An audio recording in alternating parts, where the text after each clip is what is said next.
Face வந்துட்டு ரொம்ப க்ளோவாக இருக்கிறதுக்கும் ரொம்ப யங்காக இருக்கிறதுக்கும் ஃபேஸை வந்து ரொம்ப க்ளீனாக வச்சுருக்கணும். எந்த ஒரு அழுக்கும் படிய விடாமல் பார்த்துக்கணும்.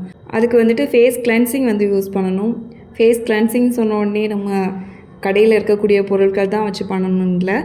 ஆயுர்வேத முறைப்படி நம்ம வீட்டில் இருக்கக்கூடிய ஈஸியான தெரிஞ்ச பொருட்களை வச்சே கிளென்சிங் பண்ணிக்கலாம். ஃபஸ்ட்டு வந்து தேங்காய் எண்ணெய். தேங்காய் எண்ணெய் வந்து ரொம்ப ரொம்ப நேச்சுரலான ஒரு இன்க்ரீடியண்ட்டு. இதில் வந்து லாரிக் ஆசிட் இருக்குது. ரொம்ப ஹெல்த்தியான ஒன்றும் கூட. ஜஸ்ட் சும்மா வந்து காட்டனில் டிப் பண்ணிவிட்டு ஃபேஸை வந்து நல்லாவே ஒய்ப் பண்ணி எடுத்துக்கும் போது கூட அந்த ட்ரைனஸ், ஃபேஸில் இருக்கக்கூடிய ட்ரைனஸாக இருக்கட்டும், டர்ட்ஸ் இது எல்லாமே வந்துட்டு, அதாவது அழுக்கு இது எல்லாமே வந்துட்டு ரிமூவ் ஆகும். ரொம்ப யங்கான லுக்கும் இருக்கும். அதுக்கு அடுத்து வந்து ஹனி வந்து ரொம்ப ரொம்ப நல்லது.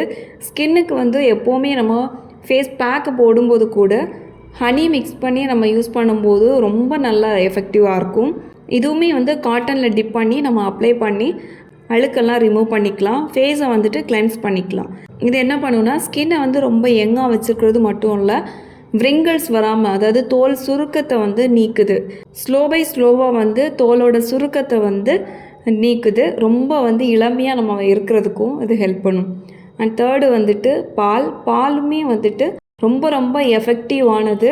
இது வந்து நம்ம ஸ்கின்னை வந்து ரொம்ப சாஃப்டாக வைக்கிறதுக்கு ஹெல்ப் பண்ணும்.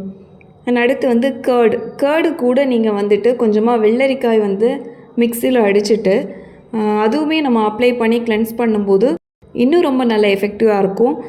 தோல் சுருக்கமாக இருக்கட்டும், முகத்தில் இருக்கக்கூடிய அந்த கரும்புள்ளிகள் மறைகிறதுக்கும், ரொம்ப வந்து முதுமையான தோற்றம் இருக்கிற மாதிரி இருக்குதுன்னு சொல்லுவாங்க. ஸோ அவங்களுக்கெல்லாம் கூட இந்த கேர்டு வச்சு கிளென்ஸ் பண்ணும்போது ரொம்ப நல்ல எஃபெக்டிவாக இருக்கும்.